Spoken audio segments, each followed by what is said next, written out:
Welcome to my YouTube channel GS affairs में आपका स्वागत है।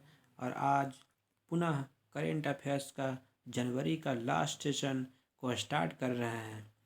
तो इस करेंट अफेयर्स के माध्यम से काफ़ी लोगों को फ़ायदा होगा जो करेंट अफेयर्स एवं ऐसी परीक्षाओं की तैयारी करते हैं। आजकल करेंट अफेयर्स हर एक एग्ज़ामों में उच्चतम रूप से पूछा जाता है। 5 से 10 प्रश्न, 15 प्रश्न करेंट अफेयर्स के दिए जाते हैं। तो आइए चलते हैं, स्टार्ट करते हैं।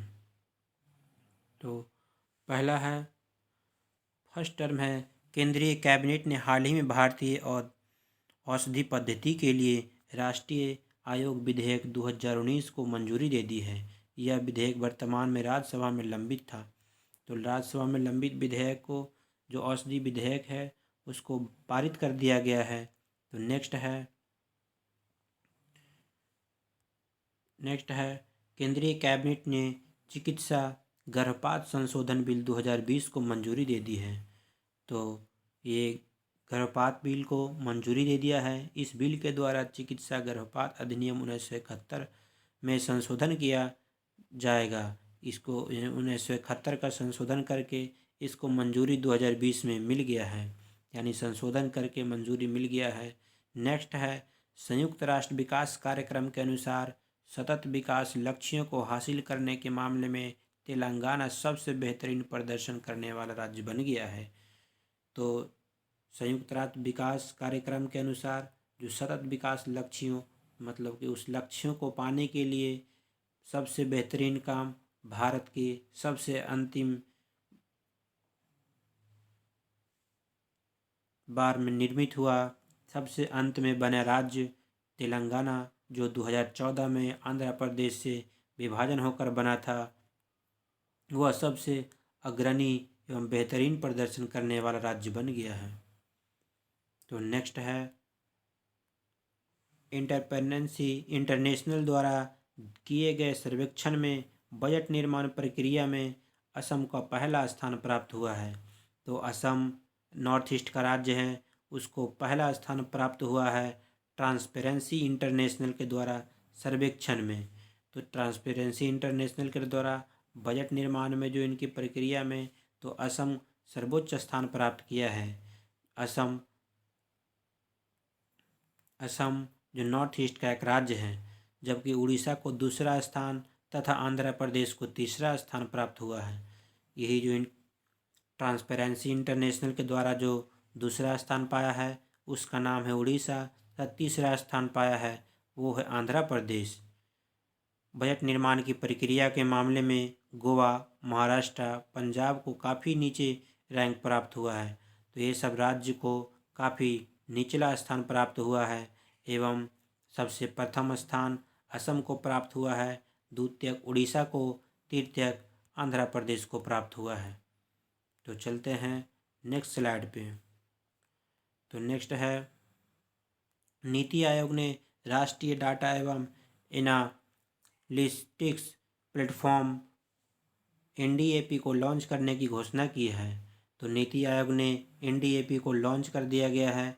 इस प्लेटफॉर्म के द्वारा सरकारी डाटा तक पहुंच को सभी सेक्टर्स के लिए उपलब्ध कराया जाएगा। जो सभी प्रकार का सेक्रेट है उसके लिए उपलब्ध करा दिया जाएगा। मुख्य बिंदु राष्ट्रीय डेटा एवं एनालिटिक्स प्लेटफॉर्म सभी हितधारकों के लिए डाटा एक्सेस करने के लिए एक प्लेटफॉर्म के रूप में कार्य करेगा। जो भी डाटा एक्सेस करना है इस प्लेटफॉर्म के रूप में कार्य करेगा, जो नीति आयोग के द्वारा घोषणा कर दिया गया है। नेक्स्ट है, मध्य प्रदेश के भोपाल में देश की पहली ई वेस्ट इलेक्ट्रॉनिक कचरा क्लिनिक खोली गई है। तो मध्य प्रदेश जान रहे हैं सबसे सुंदर नगरी, अगर सुंदर राजधानी की बात की जाए तो मध्य प्रदेश की राजधानी भोपाल है, एवं यहाँ का शहर इंदौर सबसे प्रथम स्थान स्वच्छता की दृष्टि से आता है।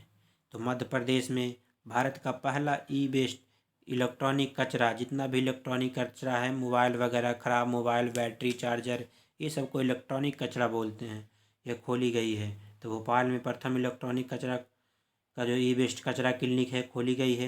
इस क्लिनिक राष्ट्रीय कचरा का पृथक्करण किया जाएगा, मतलब अलग अलग वहाँ से पृथक किया जाएगा। उसके बाद कचरे के प्रसंस्करण की करके उसका निपटान किया जाएगा। फिर अलग अलग करके उसको पृथक करने के बाद जो अगर कामयाब लायक रहे फिर उसको रिफाइन करके कामयाब करेगा, फिर उसका निपटान करेगा।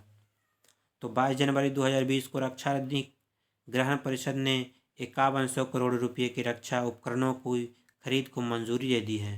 तो रक्षा अधिग्रहण ने 5100 करोड़ रुपये की रक्षा उपकरणों की खरीदने के लिए मंजूरी दे दी है।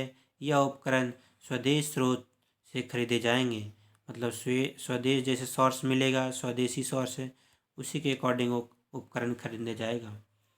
राष्ट्रपति रामनाथ कोविंद ने हाल ही में प्रधानमंत्री राष्ट्रीय बाल पुरस्कार प्रदान किए गए हैं। तो सॉरी, राष्ट्रपति रामनाथ कोविंद ने हाल ही में प्रधानमंत्री राष्ट्रीय बाल पुरस्कार प्रदान किए गए हैं। यह पुरस्कार 49 विजेताओं में नवोन्मेष, शिक्षा, खेल, कला व संस्कृति, सामाजिक सेवा तथा वीरता के क्षेत्र में प्रदान किया गया है। इस बार कुल 49 बच्चों को सम्मानित किया गया है। तो अवार्ड का नाम है प्रधानमंत्री राष्ट्रीय बाल पुरस्कार अवार्ड, लेकिन दिया गया है प्रेसिडेंट के द्वारा, भारत के राष्ट्रपति रामनाथ कोविंद के द्वारा।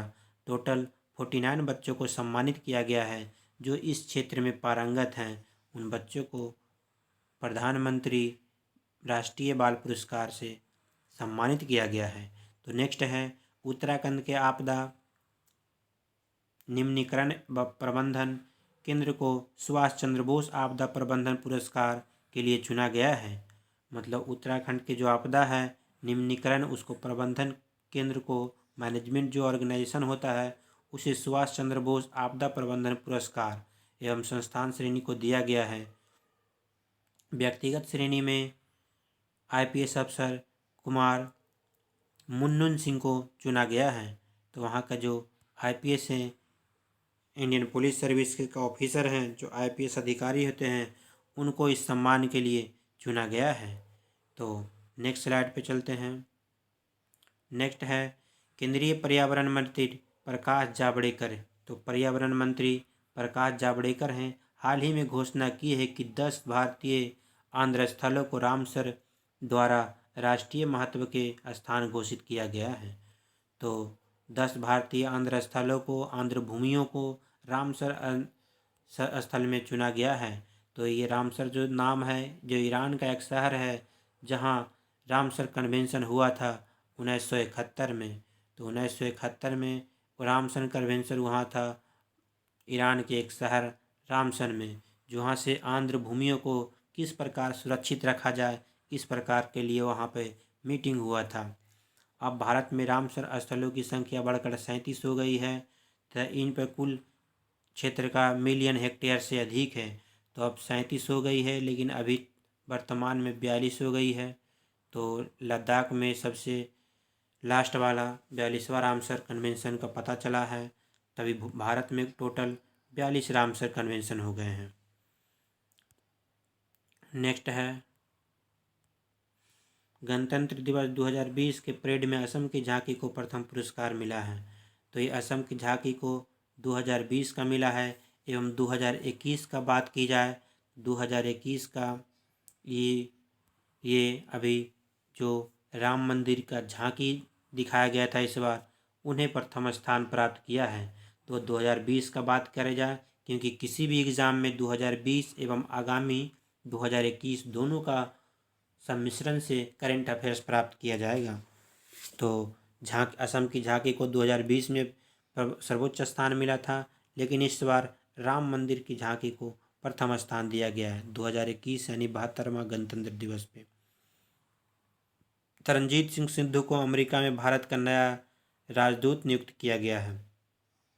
तो राजदूत तरनजीत सिंह सिद्धू को यानी अमेरिका में भारत का नया राजदूत चुना गया है। अमेरिका में हाल ही में चुनाव हुआ था, जो काफ़ी चुनाव वहाँ का पॉपुलर हो गया था, क्योंकि इसके पहले जो प्रेसिडेंट थे डोनाल्ड ट्रंप, ये हार मानने को राज़ी नहीं थे, इसलिए इनको अध्यादेश ला करके हटाया गया था। ये अध्यादेश लाने का कारण थे, हटने का कारण थे, इनकी जो पत्नी थी वो अगर ये बोल रहे थे कि प्रधान जो प्राइम मिनिस्टर हैं, सॉरी जो प्रेसिडेंट है उस पद से अगर इस्तीफ़ा दे देते हैं तो इसकी पत्नी उनको इस्तीफ़ा दे देगी, इसलिए वो व्यक्ति डरे हुए थे और वो अपने सत्ता पे काबिज थे। फिर अध्यादेश ला के उन्हें हटाया गया। काफ़ी पॉपुलर वहाँ का चुनाव इस बार रहा था। तो प्रश्न पे आ जाते हैं। तरनजीत सिंह संधू को अमेरिका में भारत का नया राजदूत नियुक्त किया गया है। वर्तमान में श्रीलंका में भारत के उच्चायुक्त के रूप में कार्यरत हैं। वे शीघ्र ही अमेरिका में भारतीय राजदूत का कार्यभार संभालेंगे। वे अमेरिका में हर्षवर्धन श्रृंगला का स्थान लेंगे। इसके पहले हर्षवर्धन श्रृंगला थे, लेकिन तत्काल में सिंधु को वह अमेरिका का राजदूत बनाया गया है।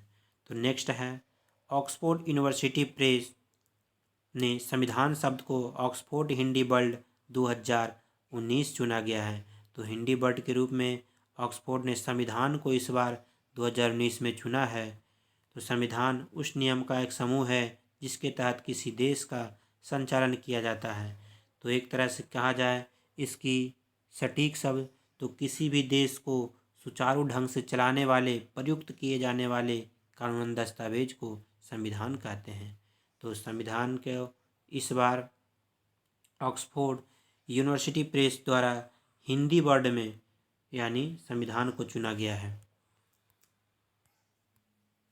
तो नेक्स्ट है, भारत के जैवलिन थ्रो नीरज चोपड़ा ने टोक्यो ओलंपिक 2020 के लिए क्वालिफाइड कर लिया है। तो जैवलिन थ्रो नीरज चोपड़ा को इस बार क्वालिफाई कर लिया है। उन्होंने athlete central night east meeting में 87.86 मीटर की दूरी हासिल करने ओलंपिक के लिए क्वालिफाइड किया है। तो ओलंपिक के लिए क्वालिफाइड किया है। भारत के जैवलिन थ्रो यानी भाला फेंक नीरज चोपड़ा का संबंध किस खेल से है? तो जैवलिन थ्रो यानी भाला फेंक से है। वे टोक्यो ओलंपिक 2020 के लिए क्वालिफाइड कर लिया है। टोक्यो जापान की राजधानी है। उन्होंने athlete central north east meeting में 87.86 मीटर की दूरी हासिल करके ओलंपिक के लिए क्वालिफाइड किया है। तो नेक्स्ट चलते हैं। नेक्स्ट है, 27 जनवरी 2020 को भारत सरकार ने ऐतिहासिक बोडो समझौते पर हस्ताक्षर किए हैं। यह समझौता national democratic front of Bodoland के 9 धड़ों के साथ हुआ है। बोडो समुदाय के लोग लंबे समय से अलग राज्य की मांग कर रहे थे। इसके बाद इसे उग्रवाद शुरू हुआ था। तो बोडोलैंड जो काफ़ी उग्रवाद कर रहे थे, उस समय मांग कर रहे थे एक नया राज्य की, तो इसके द्वारा भारत सरकार के द्वारा एक समझौता हस्ताक्षरित जो बोडो के साथ है वो हस्ताक्षर कर लिया गया है कि उसका एक जो पार्टी है तो national democratic front of Bodoland, 9 धड़ों के साथ इसका समझौता हो चुका है। तो बोडो समुदाय के लोग पिछले लंबे समय से अलग राज्य की मांग कर रहे थे। इसके बाद उग्रवाद शुरू हो गया था। इसके बाद लोगों में मतलब कि सहन शक्ति खत्म हो गई थी एवं लोगों नए राज्य की मांग करने लगे तथा उग्र प्रदर्शन करने लगे थे। नेक्स्ट है, आंध्र प्रदेश की विधानसभा ने राज्य की विधान परिषद को समाप्त करने का प्रस्ताव पारित किया है। तो आंध्र प्रदेश की विधानसभा ने विधान परिषद वहाँ को तो समाप्त करने को प्रस्ताव पारित किया है। बोला कि विधान परिषद वहाँ नहीं रहेगा। इस प्रस्ताव को 133 विधायकों को समर्थन प्राप्त हुआ है। दरअसल राज्य सरकार के विधेयकों को विधान परिषद में विरोध का सामना करना पड़ रहा है। नेक्स्ट है, कलकत्ता बेस्ड सार्वजनिक क्षेत्र की इकाई Garden Reach shipyard ship builder एवं इंजीनियरिंग नौसेना के INS करावती नामक पनडुब्बी रोधी स्टेल्थ युद्धपोत डिलीवर करेगी। तो ये देख रहे हैं Garden Reach ship builder engineering नौसेना के INS करावती नामक पनडुब्बी मतलब रोधी स्टेल्थ युद्धपोत डिलीवर करेगी। इसको जिम्मा दिया गया था बनाने के लिए शिप बिल्डर को। तो ये जो करावती नामक जो नमक पनडुब्बी है वो इसको सौंपेगी, डिलीवर करेगी। आईएनएस यानी इंडियन नेवल सर्विसेज, तो आईएनएस करावती भारतीय नौसेना के प्रोजेक्ट P-28 के तहत डिलीवर की जाने वाली चौथी व अंतिम पनडुब्बी है। तो P-28 के तहत इसको डिलीवर किया जा रहा है। नेक्स्ट है पंजाब नेशनल बैंक के प्रबंधक निदेशक सुनील मेहता भारतीय बैंक संघ यानी इंडियन बैंक एसोसिएशन के नए चीफ एग्जीक्यूटिव ऑफिसर बन गए हैं। इन्होंने बीजी कन्नन का स्थान लिया है। तो पीएनबी जो बैंक था उनका जो प्रबंध निदेशक यानी मैनेजिंग डायरेक्टर था सुनील मेहता जी, तो उनको इंडियन बैंक एसोसिएशन के नए चीफ एग्जीक्यूटिव ऑफिसर बना दिए गए हैं। तो उनका नया एग्जीक्यूटिव ऑफिसर बना दिया गया है। उन्होंने जो इसके पूर्व में जो काम कर रहे थे इस स्थान पे आसीन थे जीवी कन्नन जी, या इनका स्थान लिए हैं। तो नेक्स्ट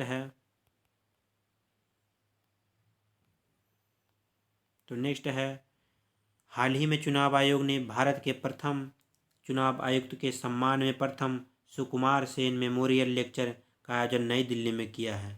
तो चुनाव आयोग के द्वारा भारत का प्रथम चुनाव आयुक्त के सम्मान में प्रथम सुकुमार सेन जो भारत का प्रथम चुनाव आयुक्त थे उनके मेमोरियल लेक्चर का आयोजन किया गया है। उनको सम्मान देने के लिए, उनको यादगार करने के लिए उनके नाम से मेमोरियल लेक्चर का आयोजन किया गया है, वो भी नई दिल्ली में।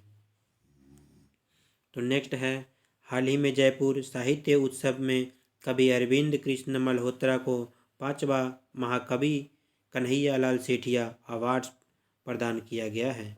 तो जयपुर में साहित्य उत्सव जयपुर में आयोजन किया गया है। कवि अरविंद जो कृष्ण मल्होत्रा थे उनको 5वां महाकवि कन्हैया लाल सेठिया अवार्ड प्रदान किया गया है। तो नेक्स्ट स्लाइड पे चलते हैं। हाल ही में महाराष्ट्र और मध्य प्रदेश ने स्कूलों में संविधान की प्रस्तावना को पढ़ना अनिवार्य कर दिया गया है। तो महाराष्ट्र और उनको प्रस्तावना है जो हम भारत के लोग भारत को संपूर्ण प्रभुत्व संपन्न बनाने, तो उस में गरिमा रखने ये जो पूरा प्रस्तावना है, प्रस्तावना को अनिवार्य कर दिया है। ये पूरा ऐसे भी पहले का जो बुक आता था सरकारी बुक, उसमें पिछले पेज पे जो कूट होता था उसके पहले वाले पेज पे हर एक पुस्तक में ये प्रस्तावना लिखा हुआ रहता था। एनसीईआरटी का बुक जो आता था उसमें। तो महाराष्ट्र और मध्य प्रदेश ने स्कूलों में संविधान पढ़ना अनिवार्य कर दिया उसकी प्रस्तावना को, है ना।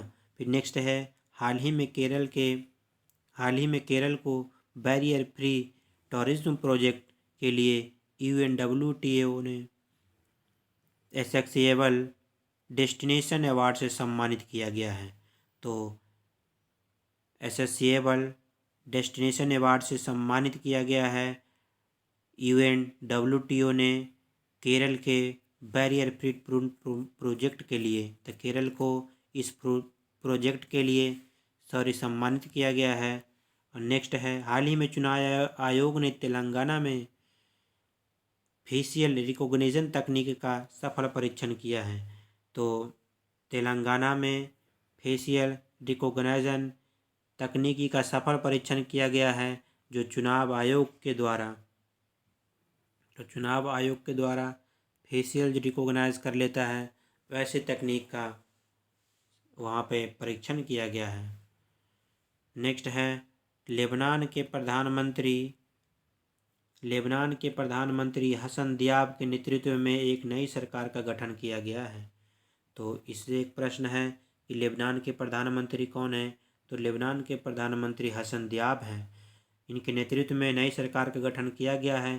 पिछले वर्ष भ्रष्टाचार के अप्रबंधन के कारण लेबनान में भारी प्रदर्शन हुआ था, को भ्रष्टाचार के प्रबंधन कर दिया गया था, तो उनको लिप्त यानी भ्रष्टाचार का आरोप लगा दिया गया था, जिनके कारण अक्टूबर 2019 में प्रधानमंत्री साद अल हरीरी को इस्तीफा देना पड़ा था।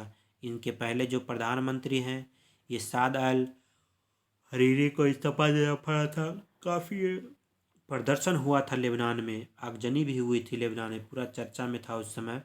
तो उसको एक नया सरकार गठन कर दिया गया है, जो अभी हाल ही में हसन दियाब को लेबनान का प्राइम मिनिस्टर बना दिया गया है।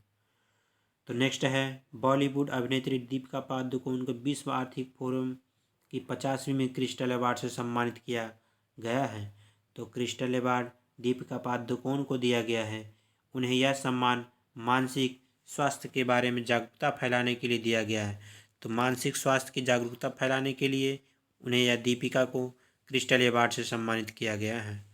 तो नेक्स्ट देखते हैं नेक्स्ट स्लाइड की ओर। तो नेक्स्ट है, कलकत्ता बेस्ड सार्वजनिक क्षेत्र की इकाई गार्डन रिच शिप बिल्डर एवं इंजीनियरिंग नौसेना को INS करावती पनडुब्बी रोधी युद्धपोत डिलीवर करेगी। INS करावती भारतीय नौसेना प्रोजेक्ट के P4, ये तो हम अभी पिछले बार पढ़ चुके हैं, P28 में डिलीवर करने की घोषणा किया गया। 11वें डिफेंस एक्सपो इंडिया 2020 का आयोजन उत्तर प्रदेश के राजधानी लखनऊ में किया जा रहा है। तो ये डिफेंस का लखनऊ में किया जा रहा है एक्सपो, है ना। इस द्विवार्षिक इवेंट का आयोजन लखनऊ में पहली बार 5 फरवरी 2020 को किया जाएगा। ये 5 फरवरी 2020 को कर दिया गया है डिफेंस एक्सपो यानी लखनऊ में। डिफेंस का जितना भी मशीनें हैं, जितना भी मारक क्षमता वाले हथियार था, उनको दिखाया गया था। विश्व लेवल के वहाँ मंत्रीगण आए थे। तो नेक्स्ट स्लाइड है, आंध्र प्रदेश की विधानसभा ने राज्य की विधान परिषद को समाप्त करने का प्रस्ताव पारित किया है ना। तो पिछले हम देखे थे उड़ीसा भी प्रस्ताव इसको पारित करने का, समाप्त करने का कर दिया गया है। इस बार आंध्र प्रदेश के द्वारा भी कर दिया गया है। इस प्रस्तावना को 133 विधायकों के समर्थन प्राप्त हुआ है। दरअसल राज्य सरकार के विधेयक को विधान परिषद में विरोध का सामना करना पड़ रहा है। तो किसी भी चीज़ पास या फेल होता है तो सरकार को विरोध का सामना करना ही पड़ता है। जो विपक्ष में रहते हैं काफ़ी उसका विरोध करते हैं। तो नेक्स्ट है, शेख खालिद बिन खलीफा बिन अब्देल अजीज़ अल थामी को कतर का नया प्रधानमंत्री नियुक्त किया गया है। ये देख रहे हैं ना, 2 बीघा में नाम है इनका, इन्हीं को कतर का नया प्रधानमंत्री नियुक्त किया गया है। शेख अब्दुल्ला बिन नसूर बिन खलीफा अल थामी का स्थान लेंगे। ये दोनों अल थानी जो है, ये अल थानी जो इन्हीं का स्थान ये लेंगे। नया वाला जो आए हैं शेख खालिद बिन खलीफा यानी बिन नसीर बिन खलीफा अल थानी का स्थान लेंगे। तो कतर का प्रधानमंत्री कौन है? शेख खालिद बिन खलीफा बिन अब्देल अजीज अल थानी। तो नेक्स्ट है, पंजाब नेशनल बैंक के प्रबंध निदेशक सुनील मेहता भारतीय बैंक एसोसिएशन के नए चीफ एग्जीक्यूटिव ऑफिसर बन गए हैं। उन्होंने GV कन्नर का स्थान लिए हैं। तो सुनील मेहता को PNB का मैनेजिंग डायरेक्टर बना दिया गया है। यह भी हम पिछले स्लाइड में पढ़ चुके हैं। तो चलते हैं नेक्स्ट स्लाइड की ओर। नेक्स्ट है, भारतीय थिएटर कलाकार संजना कपूर को फ्रांसीसी सम्मान knight of the order of the art letter से सम्मानित किया जाएगा। तो यानी जो भारतीय थिएटर कलाकार है संजना कपूर को फ्रांसीसी के सम्मान यानी फ्रांस के सम्मान knight of the order of art and later से सम्मानित किया जाएगा। तो किसको किया जाएगा? तो संजना कपूर को, जो भारतीय कलाकार हैं, उन्हें यह सम्मान थिएटर कला के क्षेत्र में बेहतरीन योगदान के लिए दिया जाएगा। तो बेहतरीन योगदान उन्होंने किया है, इसके लिए संजना कपूर को फ्रांस के सम्मान से सम्मानित किया जाएगा। नेक्स्ट है, भारत सरकार जून 2020 में चुनी गई स्मार्ट सिटी रिपोर्ट को जारी करेगी। इस शहरों के मूल्यांकन सार्वजनिक प्रदर्शन सूचकांक, जलवायु तथा ईज ऑफ लिविंग के आधार पर किया जाएगा। तो भारत सरकार द्वारा 2020 चुनी गई जो स्मार्ट सिटी का पर रिपोर्ट था वो जारी करेगी। जारी करने के बाद देखेगी कि इन मूल्यांकन में सार्वजनिक सूचकांक पे कौन है, जलवायु, ईज ऑफ लिविंग के आधार पर कि कौन सबसे बढ़िया जीवन व्यतीत कर रहा है, वहाँ का जलवायु कैसी है, वो देखते हुए रिपोर्ट जारी करेगी, और जो कौन फर्स्ट है कौन सेकेंड है इस पे भी रिपोर्ट देगी वो। तो नेक्स्ट है, उत्तर प्रदेश सरकार ने हाल ही में मुख्यमंत्री कृषक दुर्घटना योजना लॉन्च की है।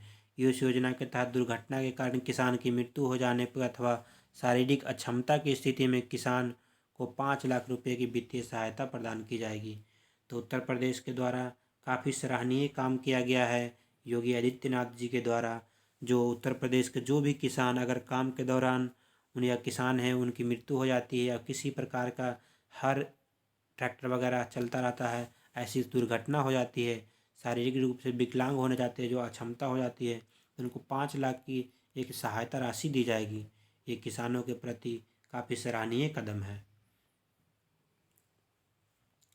हाल ही में इसरो ने बायोमित्र नामक ह्यूमनॉइड रोबोट को प्रदर्शित किया है। ये हम पिछले वीडियो में उसका फिगर के साथ दर्शा दिए थे। यह रोबोट इंसानों की तरह बात करती है। इसे गगनयान को लॉन्च करने से पहले अंतरिक्ष में भेजा जाएगा। यह रोबोट टेस्ट फ्लाइट से दौरान इंसानी कार्य की नकल करेगी। तो रोबोट के द्वारा नकल किया जाएगा। तो रोबोट का नाम बायोमित्र है। इसरो के द्वारा इसे भेजा जाएगा गगनयान प्रोजेक्ट के तहत में, ये ध्यान रखिएगा बायोमित्र का नाम। यानी 22 जनवरी 2020 को इकोनॉमिक इंटेलिजेंस यूनिट ने वर्ष 2019 के लिए लोकतंत्र सूचकांक जारी किया है। तो लोकतंत्र सूचकांक जारी किया गया है इकोनॉमिक इंटेलिजेंस यूनिट के द्वारा। इस सूचकांक में नॉर्वे प्रथम स्थान प्राप्त हुआ है।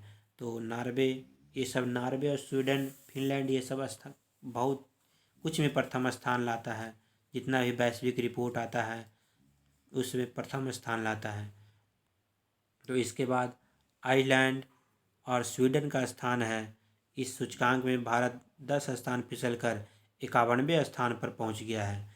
तो इकोनॉमिक इंटेलिजेंस यूनिट ने 2019 में लोकतंत्र सूचकांक जारी किया है। तो जारी करने के बाद नॉर्वे प्रथम स्थान लाया है, सेकेंड आइसलैंड एवं स्वीडन का स्थान प्राप्त हुआ है। भारत का स्थान कहें तो 51वां है, यानी 51वां स्थान भारत का है।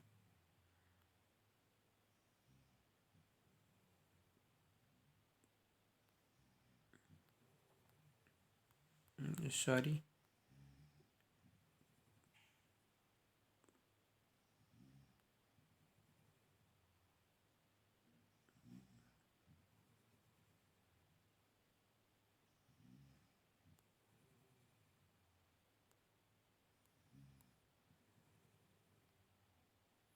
हाँ यहाँ पे पहुँचे थे।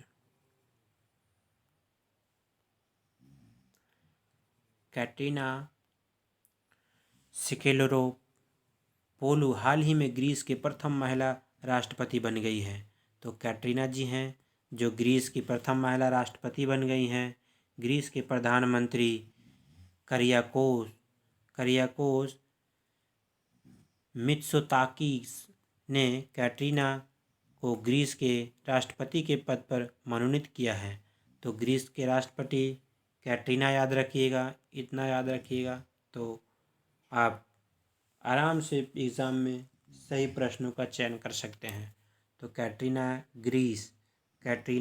ग्रीस यानी कैटरीना गिरी याद रखिएगा। कैटरीना से तो आप सभी लोग परिचित होंगे, इसलिए कैटरीना ग्रीस की प्रथम महिला राष्ट्रपति बनी है। जो प्रथम महिला राष्ट्रपति अगर भारत की जाए तो भारत में प्रतिभा देवी सिंह पाटिल को प्रथम महिला राष्ट्रपति के पद पर नियुक्त हुए थे, जिनका कार्यकाल 2007 से लेकर के 2012 तक था। तो 7 से 12 तक राष्ट्रपति प्रतिभा देवी सिंह पाटिल का कार्यकाल था। नेक्स्ट है 22 दिसंबर 2020 को इकोनॉमिक इंटेलिजेंस यूनिट ने वर्ष लोकतांत्रिक सूचकांक जारी किया है। यह नॉर्वे का स्थान प्रथम है, सला आइसलैंड और स्वीडन का स्थान।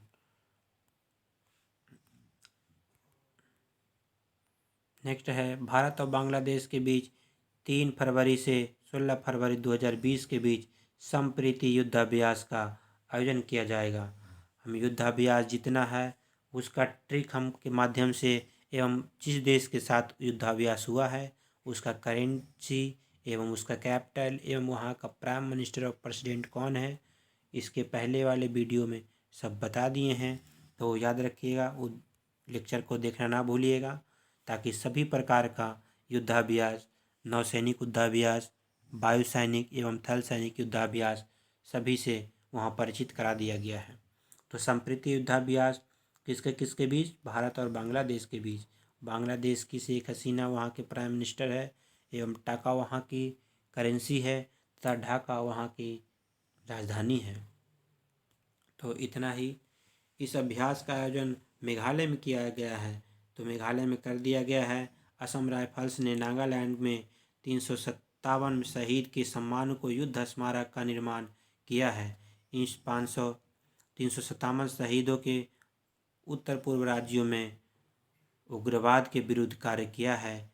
यह राज्य में बताया गया है कि पहला प्रकार का पहला स्मारक है, यानी संप्रीति युद्धाभ्यास का आयोजन किया गया हो। इस युद्धाभ्यास का आयोजन मेघालय में किया गया है, कर दिया गया है। असम राइफल्स ने नागालैंड में 357 शहीदों के सम्मान में युद्ध स्मारक का निर्माण किया है। तो असम राइफल्स के द्वारा नागालैंड में, ये नहीं कि असम लिखा हुआ है तो असम में ही आएगा। तो असम राइफल्स के द्वारा नागालैंड में 357 शहीद के सम्मान के युद्ध स्मारक का निर्माण किया गया है। तो इसके विरुद्ध कार्य किया गया है। यह बताया गया है कि यह पहला स्मारक है।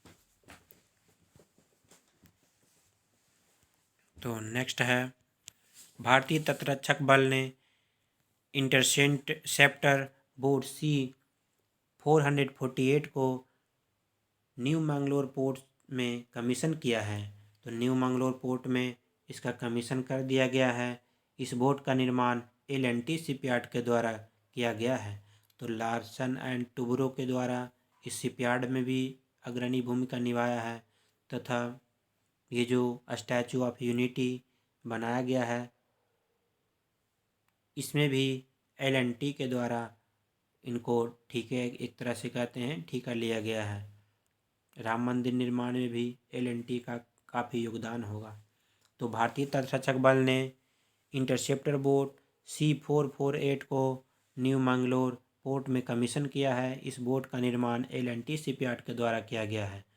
तो इसका बोट का नाम है C-448 एवं मंगलूर पोर्ट से कमीशन किया गया है। निर्माण L&T के द्वारा किया जाएगा। उसके बाद नेक्स्ट है, 1 से 16 फरवरी के बीच हरियाणा सरकार करेगी 34वें सूरजकुंड अंतर्राष्ट्रीय शिल्प मेले का आयोजन। तो सूरजकुंड शिल्प मेले का आयोजन किसके द्वारा किया गया जाएगा? तो हरियाणा सरकार के द्वारा। तो हरियाणा सरकार के द्वारा 34वां सूरजकुंड अंतर्राष्ट्रीय शिल्प मेले का आयोजन हिमाचल प्रदेश होगा। थीम वहाँ से आयोजन हिमाचल प्रदेश होगा। थीम राज्य, वहाँ का थीम हिमाचल प्रदेश राज्य को बनाया गया है। तो नेक्स्ट देखते हैं, स्वीडन अनुसंधान संस्थान Stockholm international peace research institute ने हाल ही में नई रिपोर्ट जारी की है। इस नई रिपोर्ट एक मुताबिक अमेरिका के बाद चीन विश्व का दूसरा सबसे बड़ा हथियार उत्पादक देश है। तो विश्व का सबसे अधिक हथियार उत्पादक देश के रूप में मुताबिक अमेरिका के बाद चीन दूसरा सबसे बड़ा हथियार उत्पादक देश है। तो चीन हो सकता है तो उत्पादन में पछाड़ भी सकता है, क्योंकि यहाँ का टेक्नोलॉजी भी किसी से कम नहीं है। सभी 5G प्लान कर रहा था, ये 6C सैटेलाइट को लॉन्च कर दिया गया था चीन के। 34वें सूरजकुंड अंतर्राष्ट्रीय शिल्प मेले का आयोजन 1 से 16 फरवरी के बीच किया जाएगा। तो सूरजकुंड का यह आयोजन पिछले स्लाइड में हम पढ़े थे। अंतर्राष्ट्रीय सूरजकुंड शिल्प मेले का आयोजन प्रतिवर्ष सूरजकुंड मेला प्राधिकरण तथा हरियाणा पर्यटन विभाग द्वारा केंद्रीय पर्यटक एवं वस्तु उद्योग तथा संस्कृति एवं विदेश मंत्रालय के सहयोग से किया जाता है। तो हरियाणा के द्वारा सूरजकुंड शिल्प मेले का आयोजन किया जाएगा। तो नेक्स्ट है, हाल ही में रूस और भारत के बीच नई दिल्ली में गंगा बोलगा वार्ता का आयोजन किया गया है। तो गंगा बोलगा वार्ता का आयोजन किसके किसके बीच? तो भारत और सूरज के बीच, सॉरी, रसिया के बीच, भारत और रसिया के बीच। अगर रसिया की बात करें तो वहाँ के प्रेसिडेंट व्लादिमीर पुतिन हैं। व्लादिमीर पुतिन काफ़ी वो सटीक व्यक्ति एवं हर प्रकार से वो पारंगत हैं। घुड़दौड़, बुलेट जैकेट, आइस हॉकी, हर चीज़ में वो नए नए कभी के पोस्ट करते रहते हैं। वो हेडलाइट में रहते हैं। रसिया, रूस का राजधानी मॉस्को है एवं रूस की करेंसी रूबल है। तो नई दिल्ली में गंगा बोलगा वार्ता का आयोजन किया गया है। इस वार्ता का आयोजन भारत के विदेश मंत्रालय द्वारा यानी doctor Shyama Prasad Mukherjee research foundation से साथ मिलकर किया गया है। तो विदेश मंत्रालय जो है वहाँ doctor Shyama Prasad Mukherjee research foundation के साथ मिलकर भारत और रसिया के बीच गंगा बोलगा वार्ता का आयोजन किया गया है। हाल ही में केंद्रीय ग्रामीण विकास मंत्रालय तथा bill and Melinda Gates foundation ने एमओयू पर हस्ताक्षर किए हैं। इस एमओयू पर दीनदयाल अंत्योदय योजना राष्ट्रीय ग्रामीण आजीविका मिशन के तहत हस्ताक्षर किया गया है। तो आजीविका मिशन के द्वारा हस्ताक्षर किया गया है। बिल एंड मेलिंडा गेट्स के द्वारा यानी एमओयू पर साइन किया गया है। नेक्स्ट है प्रधानमंत्री नरेंद्र मोदी की अध्यक्षता में 22 जनवरी 2020 को आर्थिक मामले पर कैबिनेट समिति ने हिंदुस्तान फ्लोरोकार्बन लिमिटेड को बंद करने की मंजूरी दिया गया है। तो नरेंद्र मोदी की अध्यक्षता में 22 जनवरी 2020 को आर्थिक मामले पर कैबिनेट समिति ने, ये जो कैबिनेट समिति होता है इसके द्वारा हिंदुस्तान फ्लोरोकार्बन लिमिटेड को बंद करने के लिए मंजूरी दिया है ना। उस कंपनी को बंद कर दिया जाएगा। भारत के आयात निर्यात बैंक यानी एक्जिम बैंक ने हाल यहाँ देखिए हाल ही में सूरीनाम के लिए $35.8 मिलियन यानी 250 करोड़ रुपये का लाइन ऑफ क्रेडिट जारी किया है। तो लाइन ऑफ क्रेडिट के जारी किया गया है किसके द्वारा? भारत के निर्यातक आयातक बैंक एक्जिम बैंक के द्वारा सूरीनाम के लिए। तो नेक्स्ट है हाल ही में world best feeding traders initiative यानी हाल ही में world best feeding tender initiative द्वारा स्तनपान दर पर 57वां देश का सर्वेक्षण किया गया है। 97 देशों का सर्वेक्षण किया गया है। इस सर्वेक्षण में श्रीलंका को पहला स्थान मिला है। तो ये ध्यान रखिएगा, जो वर्ल्ड बेस्ट फीडिंग जो ट्रेंडर्स इनिशिएटिव होता है इसके द्वारा स्तनपान पर 97 देशों की सर्वेक्षण किया है। जो सबसे अगर सर्वोच्च स्थान लाया है सर्वेक्षण में वो श्रीलंका है। श्रीलंका की राजधानी जयवर्धने कोट्टे एवं कोलंबो है। इसके प्रधानमंत्री तथा राष्ट्रपति एक ही फैमिली से राजपक्षे जी हैं, गोतबाया राजपक्षे यहाँ का राष्ट्रपति एवं महिंद्रा राजपक्षे प्राइम मिनिस्टर हैं। केंद्रीय जनजातीय मंत्रालय ने लद्दाख में 6वीं अनुसूचित क्षेत्र घोषित करने के लिए प्रस्ताव प्रस्तुत किया है।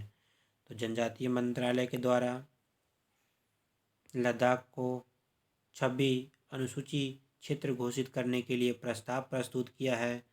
केंद्रीय जनजातीय मामलों यानी अर्जुन मुंडा ने जनजातीय मामला जो है अर्जुन मुंडा जी के हाथ में हाल ही में घोषणा की कि लद्दाख को 6वां सूची के क्षेत्र में शामिल करने के लिए केंद्रीय गृह मंत्रालय को प्रस्ताव भेजा गया है।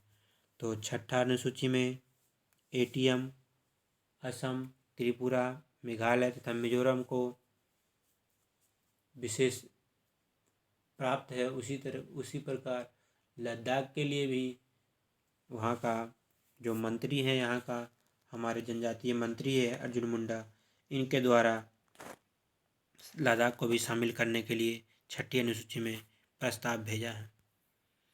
तो भारत सरकार नेक्स्ट है। भारत सरकार, महाराष्ट्र सरकार और विश्व बैंक ने महाराष्ट्र के agri business and rural transformation project के लिए $210 मिलियन का ऋण हस्ताक्षर किया गया है। तो ये देखिएगा सिर्फ कि ये जो कौन कौन सी एजेंसी है, तो इंडियन गवर्नमेंट है, महाराष्ट्र गवर्नमेंट है और वर्ल्ड बैंक है। तीनों के द्वारा agri business and rural transformation project के लिए $210 मिलियन का योजना पर हस्ताक्षर किया है। नेक्स्ट है 27 जनवरी 2020 को केंद्रीय मंत्री पीयूष गोयल ने घोषणा की है कि 2024 तक भारतीय रेलवे 70% विद्युत से स्वचालित होगा। मतलब कि जितना भी अब ऑयल से चलते हैं, ट्रेन से इंजन वाले जो ऑयल हैं, सभी का इलेक्ट्रिसिटी कर दिया जाएगा। ये पीयूष गोयल केंद्रीय जो मंत्री हैं, रेल मंत्री हैं, उनका कहना है कि 2024 तक कोई भी ऐसा ट्रेन नहीं होगा जो विदाउट इलेक्ट्रिक चलेगा। यदि यह लक्ष्य हासिल हो जाता है तो भारतीय रेलवे 70% बिजली से संचालित होने वाला प्रथम रेलवे हो जाएगा। अगर ऐसा हो जाता है तो विश्व में प्रथम रेलवे हो जाएगा भारतीय रेलवे, इंडियन रेलवे, जो पूरी तरह से सौर ऊर्जा एवं ऊर्जा से चलने के लिए, विद्युत से चलने के लिए देश में कीर्तिमान हासिल कर दिया जाएगा। तो नेक्स्ट है 71वें गणतंत्र दिवस के अवसर पर महाराष्ट्र के शिव भोजन थाली योजना लॉन्च किया है। तो ये ध्यान रखिएगा, 71वें गणतंत्र दिवस पे महाराष्ट्र सरकार ने, आज तो इस बार मनाया गया जो 72वें था, ये 2020 का है, इसलिए 71वें गणतंत्र दिवस बोल रहा है। महाराष्ट्र सरकार ने शिव भोजन थाली योजना लॉन्च किया है। इस योजना के तहत निर्धन लोगों को 10 रुपये में खाना उपलब्ध करवाया जाएगा। यह बहुत ही सराहनीय कदम है। यह हर राज्य में, हर जिला में, हर ब्लॉक लेवल पे होना चाहिए और नीचे जहाँ तहाँ अगर जहाँ जहाँ लगा सके अपने नाले नुक्कड़ पे, वो भी वहाँ भी मिला तो बहुत अच्छा रहेगा उन व्यक्तियों के लिए जो जीवन यापन के लिए कम पैसा अर्जन कर पाते हैं उनके लिए।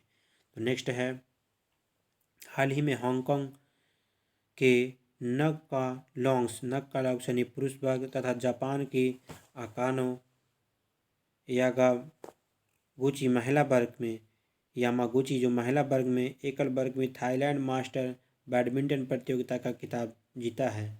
तो हांगकांग जो पुरुष वर्ग है तथा जापान जो है महिला वर्ग में एकल वर्ग में थाईलैंड मास्टर बैडमिंटन प्रतियोगिता का खिताब जीता है। तो अगर नाम की बात की जाए तो हांगकांग का नाम है नक्का यानी पुरुष वर्ग में उन्होंने जीता है, एवं जापान का जो अकाने यामागुची है जो महिला वर्ग में, इन्होंने थाईलैंड मास्टर बैडमिंटन खिताब जीता है। तो नेक्स्ट है 44वें कलकत्ता पुस्तक मेले का आयोजन पश्चिम बंगाल के मुख्यमंत्री ममता बनर्जी तथा भारत में रूस के एम्बेसडर निकोली सिरा रिसातोविक द्वारा किया जाएगा। इस बार इस पुस्तक मेले के लिए रूस को फोकल थीम एंट्री चुना जाएगा। फोकल थीम कंट्री के रूप में रसिया को चुना जाएगा, एवं रसिया का यहाँ पे जो ब्रांड एम्बेसडर हैं उनको लाया गया है। तो ममता बनर्जी के द्वारा, यानी 44वें पुस्तक मेला का उद्घाटन पश्चिम बंगाल में ममता बनर्जी जो उनके साथ भारत और रूस के एम्बेसडर निकोली रिसातोविक के द्वारा रिसातोविच के द्वारा किया जाएगा। इस बार इस पुस्तक मेले के लिए रूस को फोकल थीम एंट्री चुना जाएगा, है ना, फोकल थीम उसको कंट्री चुना जाएगा। नेक्स्ट है, पाकिस्तान ने हाल ही में गजनवी मिसाइल का सफल परीक्षण लॉन्च किया है। तो गजनवी मिसाइल का सफल परीक्षण किसके द्वारा किया गया है? तो पाकिस्तान के द्वारा किया गया है। यह बैलिस्टिक मिसाइल परमाणु हथियार ले जाने में सक्षम है। यह मिसाइल सतह से सतह मार कर सकती है। इसकी रेंज 293 किलोमीटर है।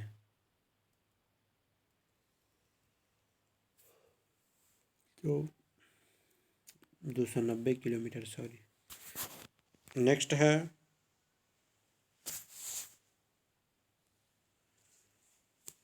मुख्य चुनाव आयुक्त सुनील अरोड़ा ने 2020 के लिए दक्षिण एशियाई के चुनाव प्रबंधन निकायों के फोरम की अध्यक्षता प्राप्त की है।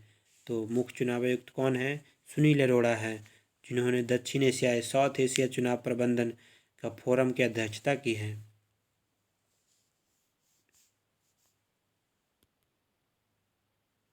तो नेक्स्ट है 20 जनवरी 2020 को भारतीय वायुसेना में ब्रह्मोस मिसाइल युक्त सुखोई 30 MKI एयरक्राफ्ट के पहले स्क्वाड्रन टाइगर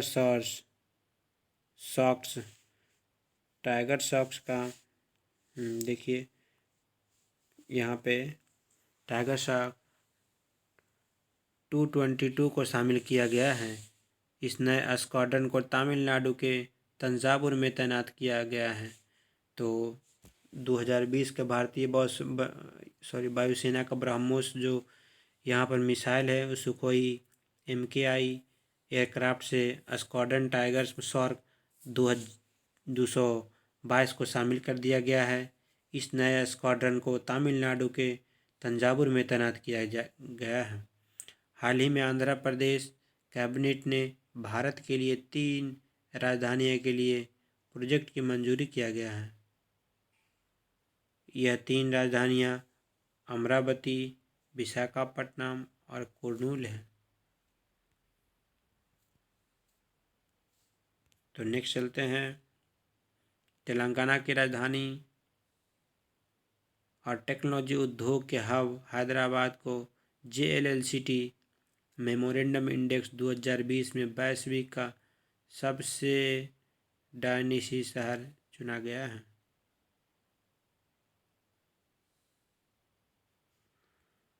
और नेक्स्ट है अमेरिकी की निजी अंतरिक्ष एजेंसी स्पेस एक्स ने हाल ही में क्रू कैप्सूल के अति महत्वपूर्ण परीक्षण किया है।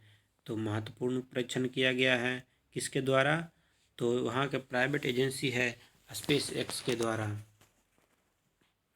रॉकेट को दुर्घटनाग्रस्त इस दौरान स्पेस एक्स ने रॉकेट के दुर्घटनाग्रस्त होने की स्थिति में अंतरिक्ष यात्रियों को पृथ्वी पर सुरक्षित उतारने के लिए प्रशिक्षण करेगा। अब जो भी दुर्घटनाग्रस्त हो गया है, मलबा हो गया है,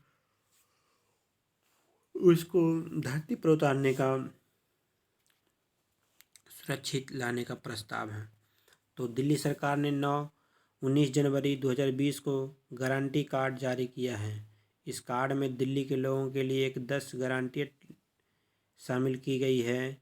इसमें फ्री बस सेवा, बिजली, जलापूर्ति और प्रदूषण इत्यादि को शामिल किया गया है।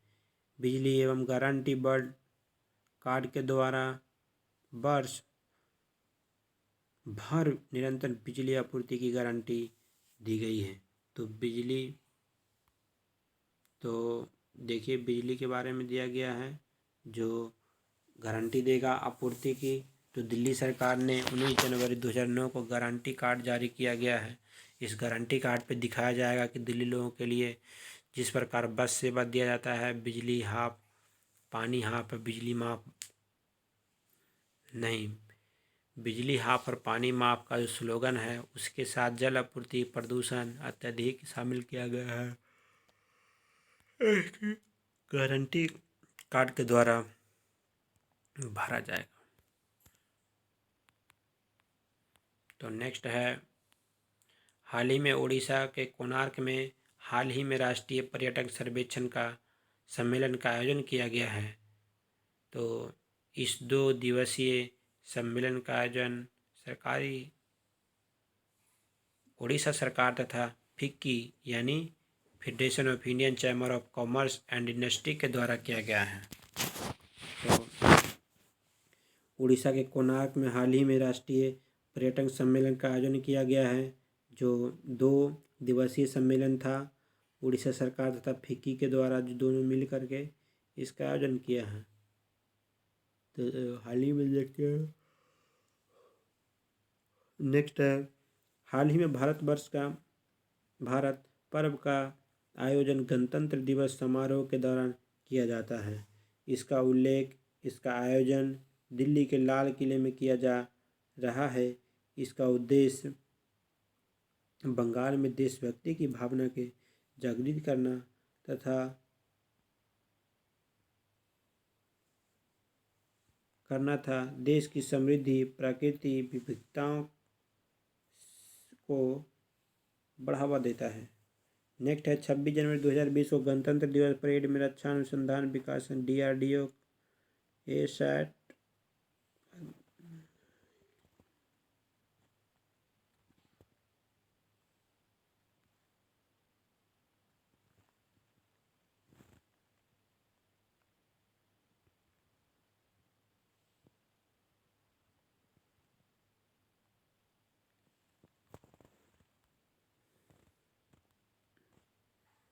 तो नेक्स्ट है 26 जनवरी 2020 को गणतंत्र दिवस परेड में रक्षा अनुसंधान एवं विकास संगठन यानी DRDO को ASAT anti satellite weapon system हथियार प्रणाली को प्रदर्शित किया है। तो 26 जनवरी 2020 को DRDO के बारे में कहा जाए तो जी सतीश रेड्डी इनका प्रमुख हैं एवं DRDO की स्थापना 1958 में किया गया था। इस बार ब्राज़ील के राष्ट्रपति भारत के गणतंत्र दिवस के मुख्य अतिथि होंगे। तो ब्राज़ील के राष्ट्रपति हुए थे उस समय के, लेकिन इस बार कोई अतिथि नहीं। नेक्स्ट है जेयर बोल्सोनारो को भारत यात्रा के दौरान दोनों देशों के बीच 15 समझौते पर हस्ताक्षर किए गए थे। इसमें तेल, गैस खनन, साइबर सुरक्षा इत्यादि शामिल था। तो नेक्स्ट देखते हैं, हाल ही में मालदीव को 30,000 से अधिक मीजल्स और रूबेला वैक्सीन डोज की आपूर्ति। दरअसल हाल ही में मालदीव में मीजल्स खतरा का प्रकोप पुनः चुला हुआ है। मालदीव को खतरा का मुक्त घोषित किया गया है। एवं नेक्स्ट है, हाल ही में भारतीय महिला हॉकी टीम के पूर्व कप्तान सुनीता चंद्र का निधन हो गया है। 40 वर्ष की आयु में भोपाल में उनका निधन हो गया है। तो क्वेश्चन में आएगा कि उस संबंध उनका जो सुनीता चंद्र है उनका संबंध किससे था, तो उनका संबंध हॉकी से था, जो 76 वर्ष की आयु में निधन हो गया है भोपाल में। तो नेक्स्ट है, हाल ही में भारत की पहली जलमग्न अंडर वाटर मेट्रो का निर्माण हुगली नदी में किया जा रहा है। यह परियोजना मार्च 2020 तक पूरी हो जाएगी। मुख्य बिंदु हुगली मेट्रो देश की सबसे पुरानी मेट्रो में से एक है। इसकी शुरुआत 1984 में किया गया था। 1984 में ही इसका स्वागत यही किया गया था। जो हुगली है थोड़ा वहाँ पर इंडस्ट्रियल एरिया है एवं भारी उद्योग भी है। हाल ही में 6 बार के मुक्केबाजी विश्व चैंपियनशिप MC मैरी कॉम को पद्म विभूषण से सम्मानित करने का फैसला लिया गया है। इस पुरस्कार को जीतने वाली प्रथम महिला खिलाड़ी है। तो मुक्केबाजी विश्व चैंपियनशिप MC मैरी कॉम है, तो उनको पद्म विभूषण से सम्मानित करने का फैसला लिया गया है। तो पद्म विभूषण मिलेगी उनको। पूर्व तटीय रेलवे ने सरकार के पहले वेस्ट टू एनर्जी प्लेटफॉर्म को कमीशन किया गया है। यह रेलवे इस प्रकार का प्लांट है, जबकि भारत में यह इस प्रकार का कुल चौथा प्लांट है। यह भारत के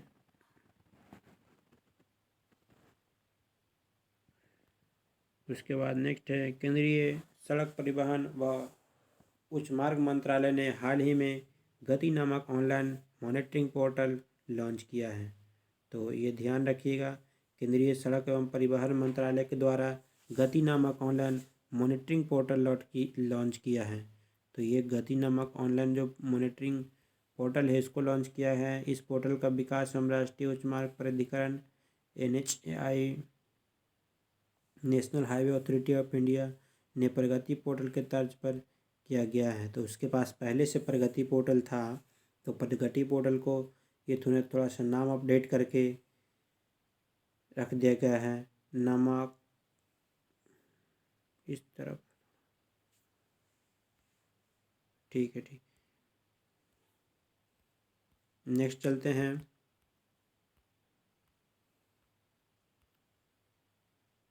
ग्रीन पीस इंडिया नामक एनजीओ द्वारा जारी रिपोर्ट के अनुसार झारखंड का झरिया शहर सबसे प्रदूषित शहर, इस सूचकांक में दूसरे स्थान पर झारखंड का धनबाद है। तो झरिया एवं धनबाद दोनों को प्रदूषित शहर के रूप में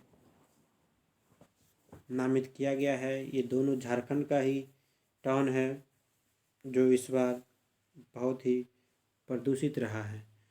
हाल ही में इनसीड बिजनेस स्कूल को गूगल तथा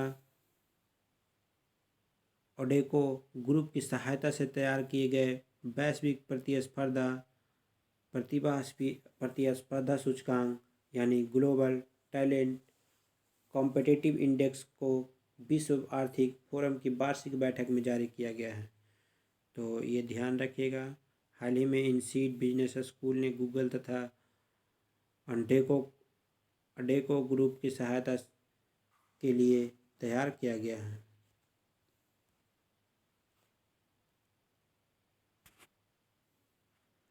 उसके बाद नेक्स्ट है भारत के 18 वर्षीय साइकिलिस्ट एसो अल्वेन ने हाल ही में मिक्स डिपरलिंग टूर्नामेंट में स्वर्ण पदक जीता है। तो नाम लग रहा है विदेशी का, लेकिन भारत के 18 वर्षीय साइकिलिस्ट है एसो अल्वेन है। टूर्नामेंट में पदक जीता है। उन्होंने पुरुषों की करीन क्रम में यह पदक जीता है। नेक्स्ट है भारतीय नौसेना चक्रवात से प्रभावित मेडागास्कर के लोगों के मानवीय सहायता व आपदा राहत प्रदान कर रही है। तो आपदा राहत से प्रभाव कर रही है। जो भारत चक्रवात से जो प्रभावित हुआ था मेडागास्कर में, उसकी सहायता के लिए भारतीय नौसेना काफ़ी आगे बढ़ चढ़ के काम कर रही है। मेडागास्कर के लोगों की सहायता के लिए भारतीय नौसेना में ऑपरेशन वनीला लॉन्च किया है। तो ऑपरेशन वनीला किससे संबंधित है?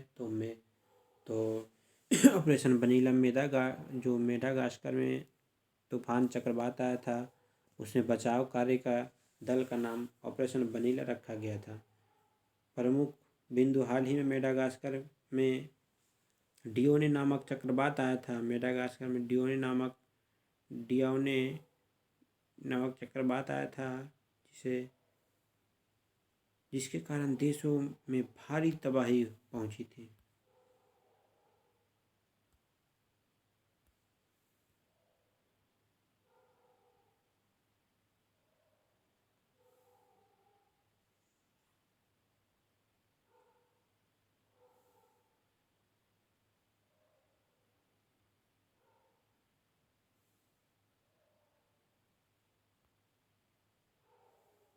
दलाई लामा के उत्तराधिकार के मामले में दखल देने के लिए अमेरिका के हाउस ऑफ रिप्रेजेंटेटिव ने चीनी अधिकारियों पर प्रतिबंध लगाने के लिए बिल पारित किया है।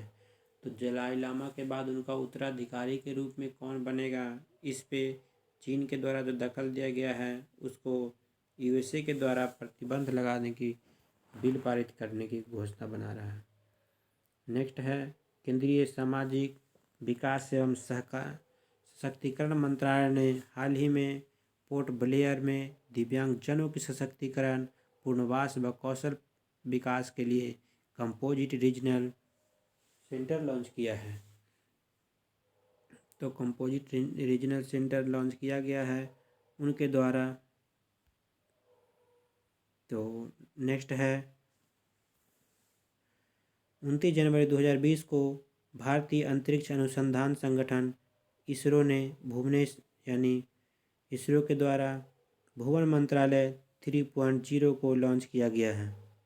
तो ये ध्यान रखिएगा, इसरो के द्वारा लॉन्च किया गया है।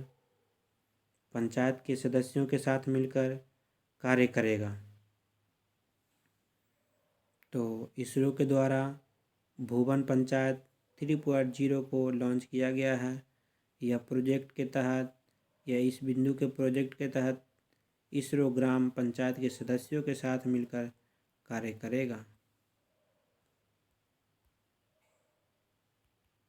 तो नेक्स्ट है, हाल ही में रूस और भारत के बीच नई दिल्ली में गंगा बोलगा वार्ता।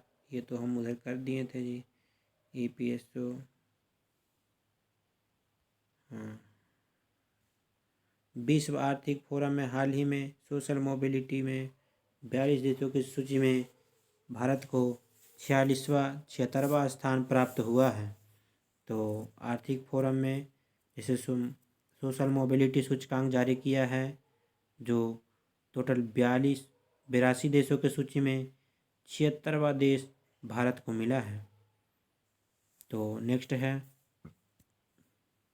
उद्योग व आंतरिक व्यापार संवर्धन विभाग इस बार गणतंत्र दिवस के अवसर पर स्टार्टअप इंडिया की झांकी प्रस्तुत करेगा। इस झांकी reach of the sky theme पर आधारित रहेगी। इसका झांकी का मेन रूप से इसका थीम है रीच ऑफ द स्काई। किसका थीम है? रीच फॉर द स्काई किसका थीम है? तो उद्योग के आंतरिक व्यापार संवर्धन विभाग ने इस बार गणतंत्र दिवस के अवसर पर स्टार्टअप इंडिया की झांकी प्रस्तुत करेगा। यह झांकी रीच फॉर द स्काई की थीम पर आधारित होगी। जो स्टार्टअप इंडिया का जो झांकी तैयार करेगा, उस झांकी के प्रस्तुत करेगा, वही झांकी का थीम रखा गया है rich for the sky. Next है, अमेरिकी सेमी कंडक्टर दूरसंचार उपकरण निर्माता कंपनी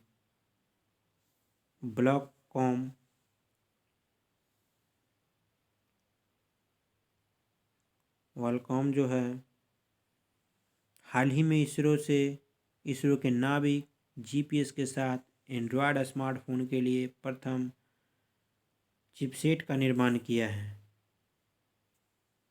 वॉलकॉम है कि इन नए चिपसेट से नाविक नेविगेशन सिस्टम का उपयोग किया जाएगा।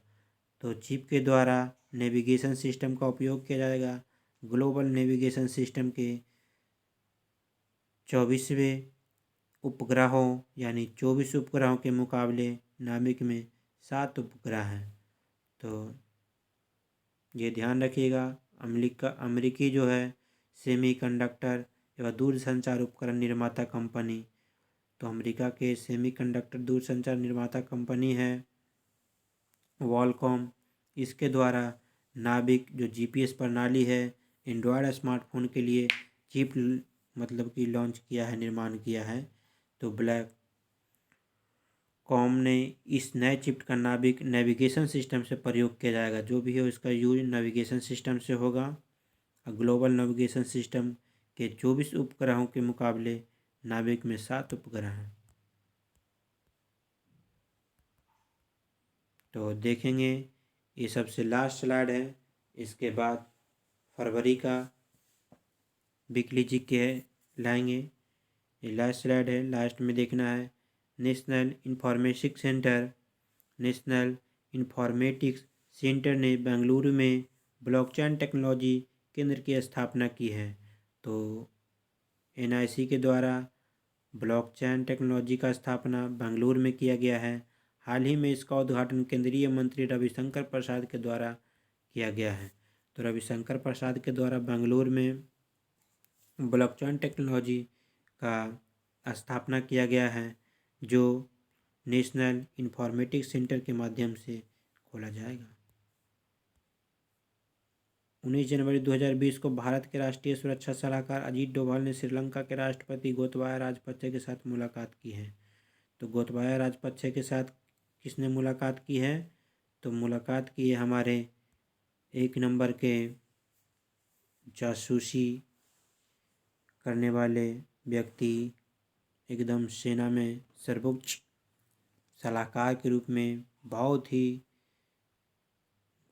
कार्योन्मुखता एकदम कार्य करने के लिए जाने जाने वाले अजीत डोभाल ने श्रीलंका के राष्ट्रपति गोतबाया राजपक्षे से मिले हैं। श्रीलंका राष्ट्रपति के साथ समुद्री अनुसंधान समन्वय केंद्र की स्थापना की चर्चा की है। तो इन्होंने चर्चा किया है कि किस प्रकार स्थापना हो। केंद्रीय रसायन व उर्वरक मंत्री डी.वी. सदानंद गौड़ा ने हाल ही में हिंदुस्तान उर्वरक एंड रसायन लिमिटेड के ब्रांड अपना यूरिया सोना उगले लॉन्च किया है। तो इसका सदानंद गौड़ा है उर्वरक मंत्री, उसके द्वारा अपना यूरिया सोना उगले लॉन्च किया है ब्रांड को। ये पिछली स्लाइड में भी हम पूरा बता चुके हैं। विनय मोहन क्वात्रा को नेपाल में भारत के एम्बेसडर के रूप में नियुक्त किया गया है। तो देखेंगे जो विनय जी हैं, विनय मोहन क्वात्रा को नेपाल में भारत का एम्बेसडर के रूप में नियुक्त किया गया। संयुक्त राज्य पर्यावरण कार्यक्रम गुडविल एम्बेसडर पवन सुखदेव ने परिवर्तनीय उपलब्धि के लिए 2020 टाइलर प्राइज जीता है। तो टाइलर प्राइज किसने जीता है? तो पर्यावरण उपलब्धि के लिए 2020 का पवन सुखदेव ने टाइलर प्राइज जीता है। तो संयुक्त राष्ट्र पर्यावरण कार्यक्रम के गुडविल एम्बेसडर हैं जो उन्होंने जीते हैं। तो कनाडा के स्केटिंग 6 लेयर 185 गोल के साथ बनी अंतर्राष्ट्रीय फुटबॉल में सर्वाधिक गोल करने वाली खिलाड़ी। तो कनाडा की जो है क्रिस्टलीन सिंक्लेयर जो है, उन्होंने 185 गोल के साथ अंतर्राष्ट्रीय फुटबॉल में सर्वाधिक गोल करने वाली व्यक्ति बन गई है। इसी के साथ इस लेक्चर को समाप्त करते हैं। अपना ख्याल रखिएगा। तब तक के लिए धन्यवाद।